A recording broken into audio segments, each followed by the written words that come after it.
mean, it's always going to be about the heart. We just call it a series because we Western Christians, we love us a series. But it's always about the heart. That's God's priority. That's what he's after. The heart of the matter is the matter of the heart, as someone once said. Rebecca, you have that graphic. Don't put it up quite yet, but get it ready. Let's turn to Matthew 6. Today I'm going to talk about priorities and perspectives. Priorities and perspectives and how they issue from the heart. Matthew 6. Why don't you put that graphic up now, Rebecca?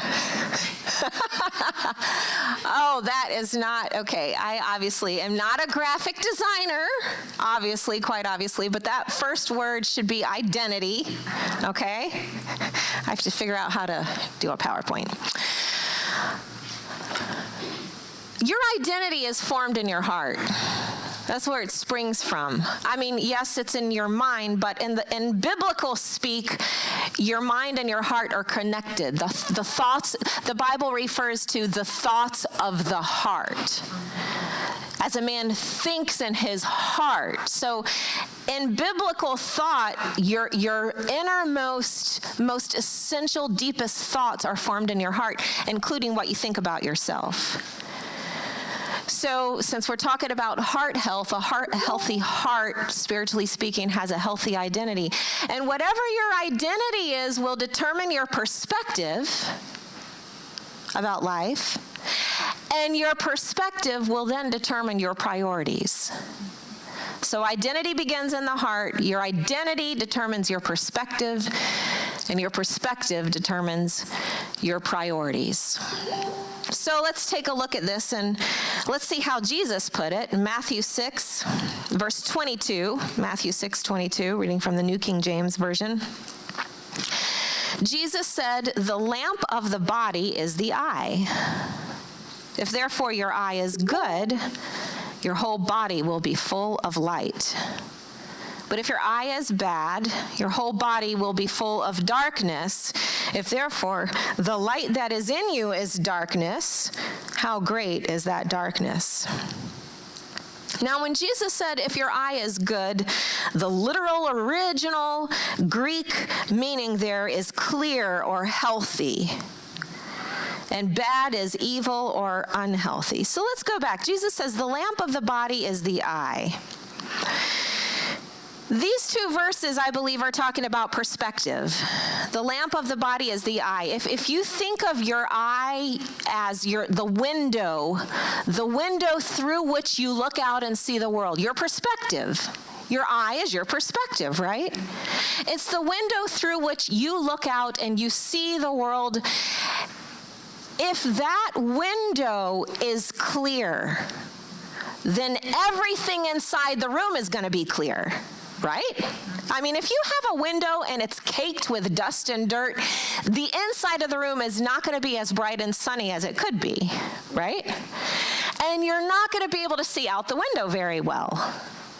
But Jesus said, if that window is washed clean and clear, more sun is going to come in, and you will be able to see clearly out the window.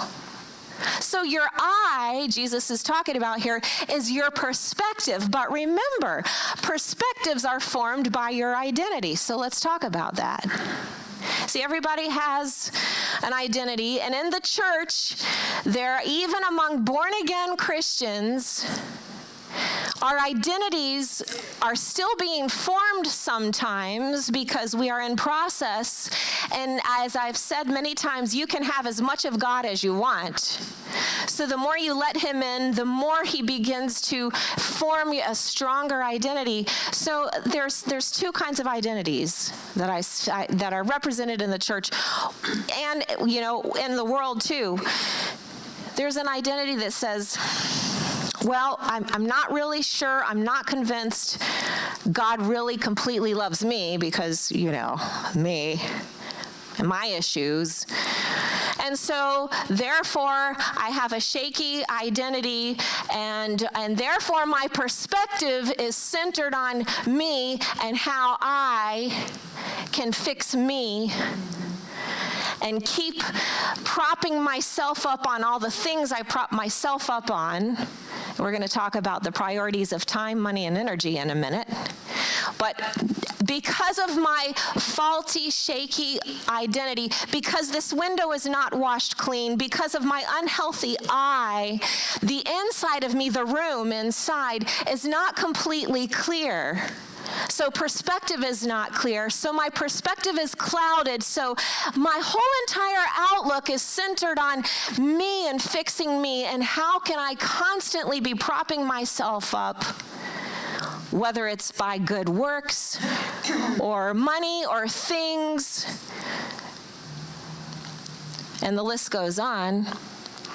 But then there's this other identity, that has responded to Calvary, the cross of Calvary. There's this other identity, and this is what God wants for you and me.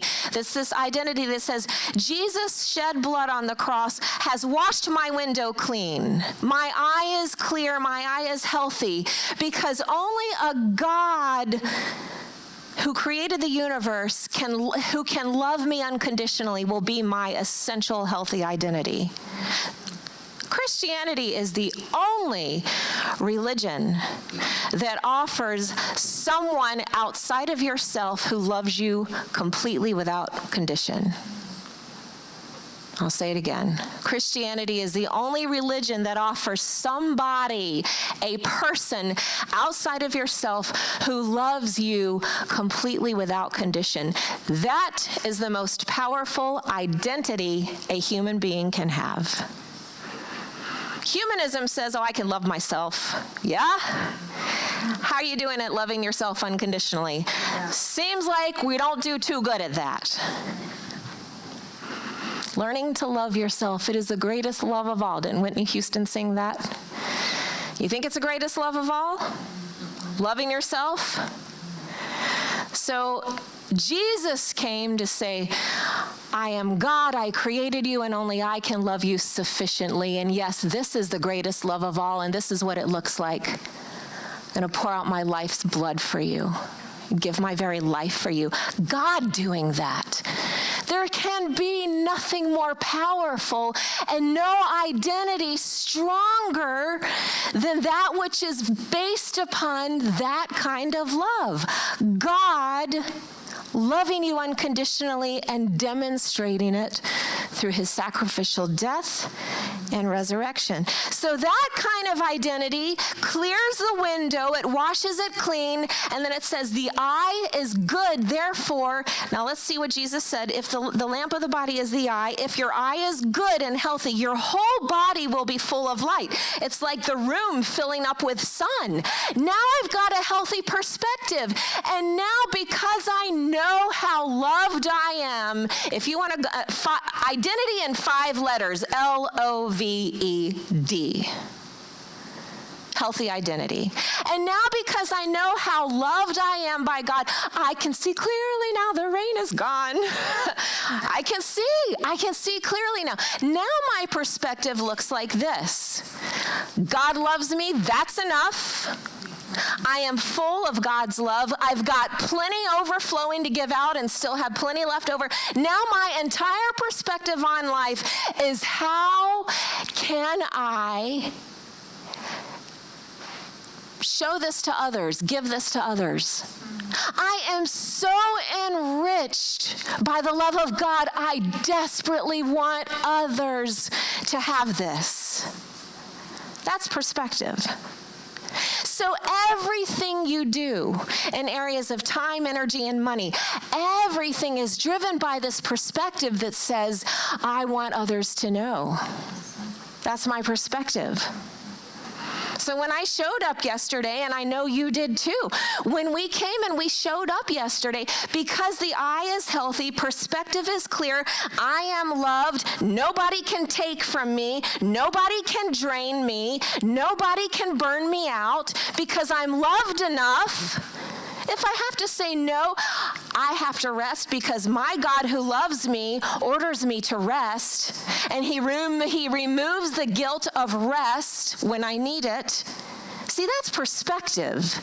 It changes the reason you work and why you work and how you work.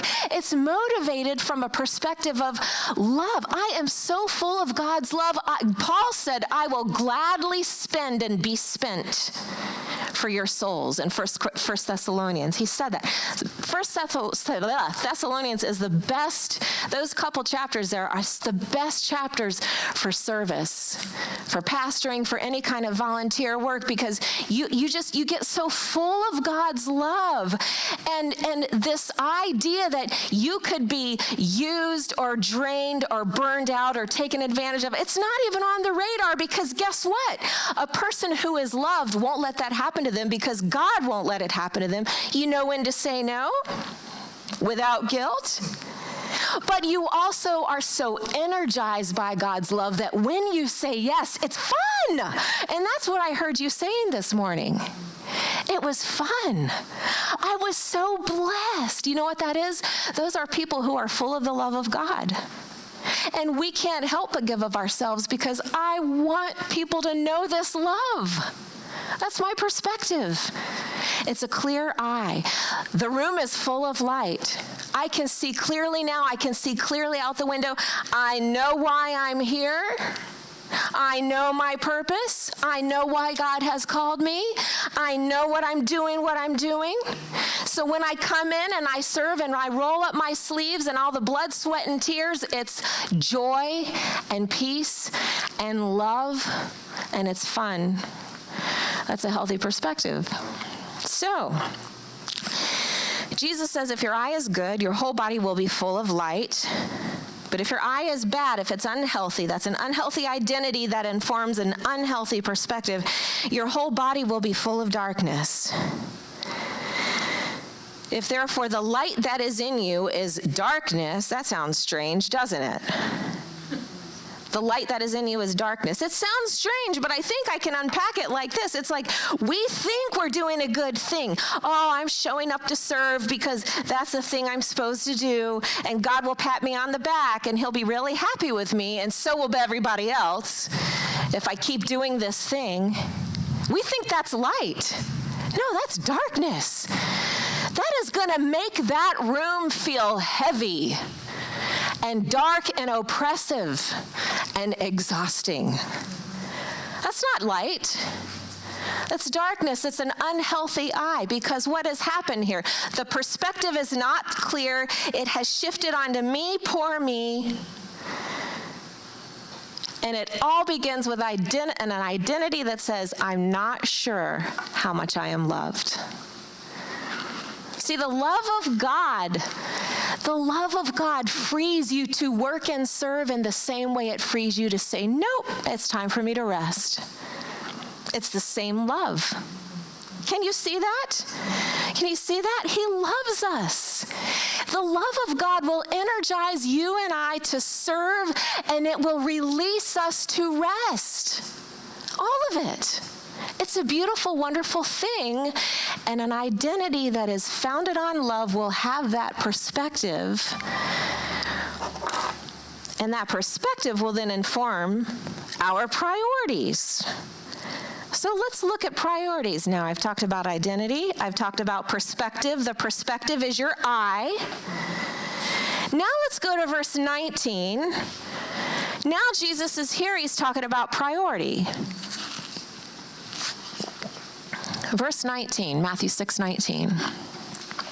Do not lay up for yourself treasures on earth, where moth and rust destroy, and where thieves break in and steal. All right, let's stop right here. If the eye is your perspective, treasures are your priority. And Jesus is saying right off, he's saying, look, there is a priority, a set of priorities you can have that are dangerous because they're not guaranteed. Sooner or later, they're going to be corrupted. They're going to decay. Something's going to steal them. They're going to get stolen or lost or just wither away. There's no guarantee that you and I can keep any of this stuff we think we got to have. And Jesus is warning us, don't lay up for yourself treasures on earth. Another way to say it is, do not invest in temporal things, things that are passing. Don't be tied to this earth. And then he tells us, okay, where do we invest? Where should our priorities be? But lay up for yourselves treasures in heaven, where neither moth nor rust destroy, and where thieves do not break in and steal. And then Jesus says these words, for where your treasure is, there your heart will be also. We've been talking about the heart. In other words, where your priorities are, there's your heart. See, your heart, I've been talking a lot about how heart is the center of emotions. We've been talking about anxiety and resting heart rate and fear and worry and trusting God and all those things, and a hardened heart. But the heart is also the center of your commitments, your priorities, the things you long for most. It's the center of your will. It's where you're invested. And Jesus is saying, look, if you want a solid, rock-solid investment that will never go away, invest in eternal things. Except the things that are worth investing in, you know this, are not actually things. You've probably seen this on a bumper sticker. They're people. That's what God has invested in. He invested his entire life into people. People are God's priority.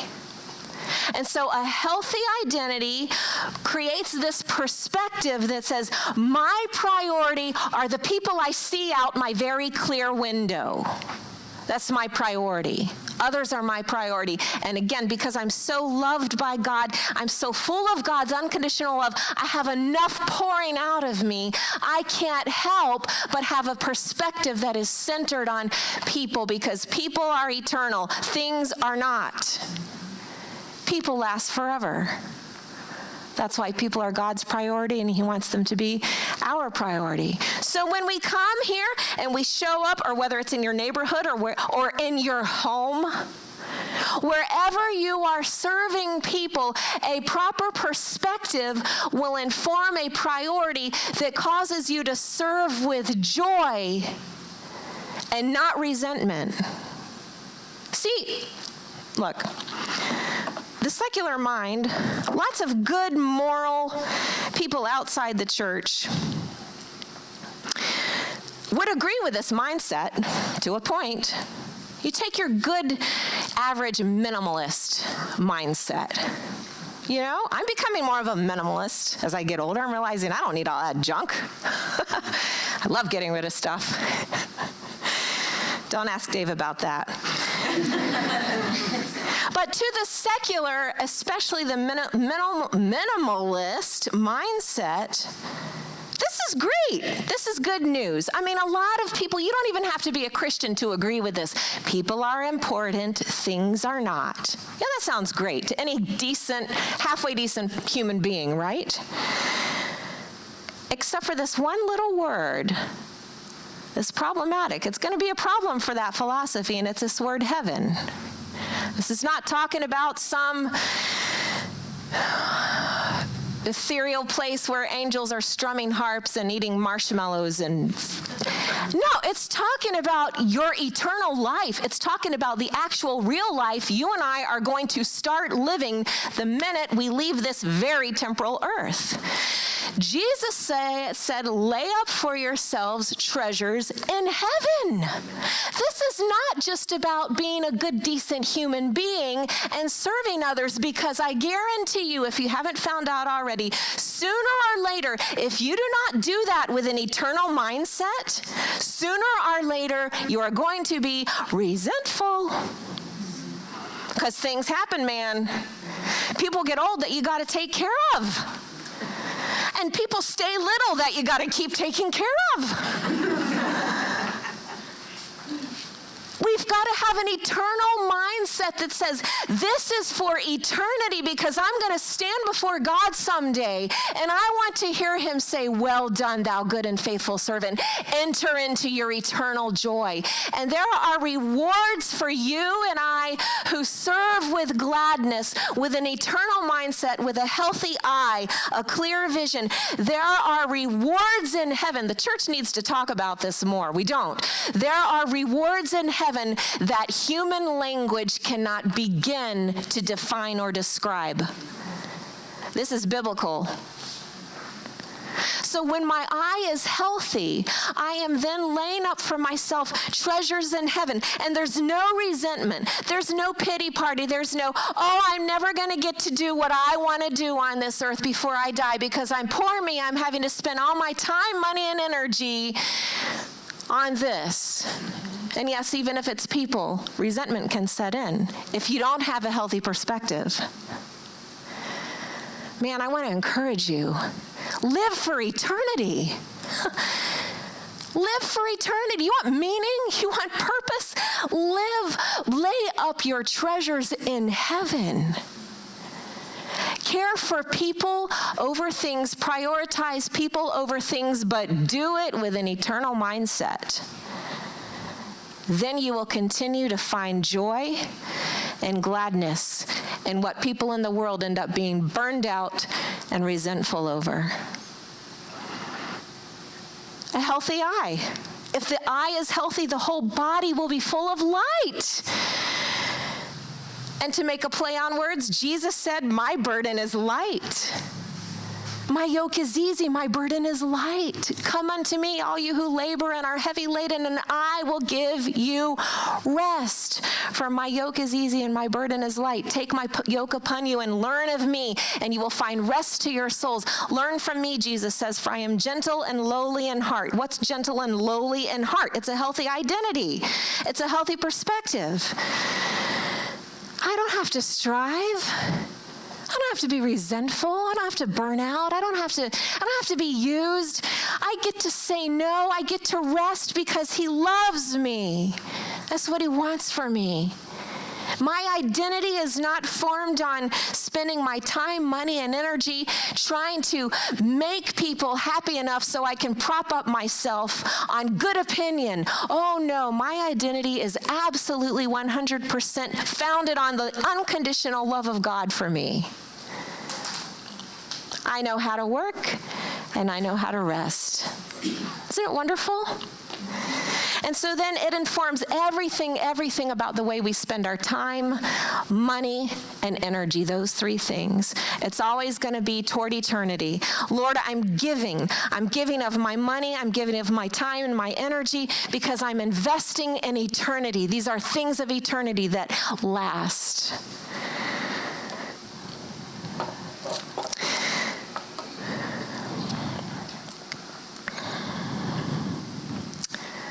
Lay up for yourselves treasures in heaven, where neither moth nor rust destroys and where thieves do not break in and steal.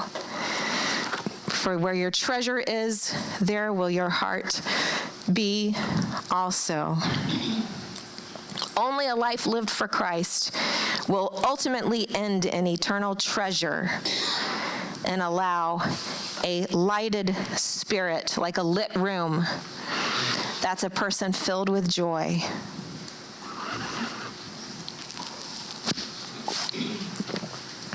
I want to close. I have a question. I know you hate this. Please identify the treasure.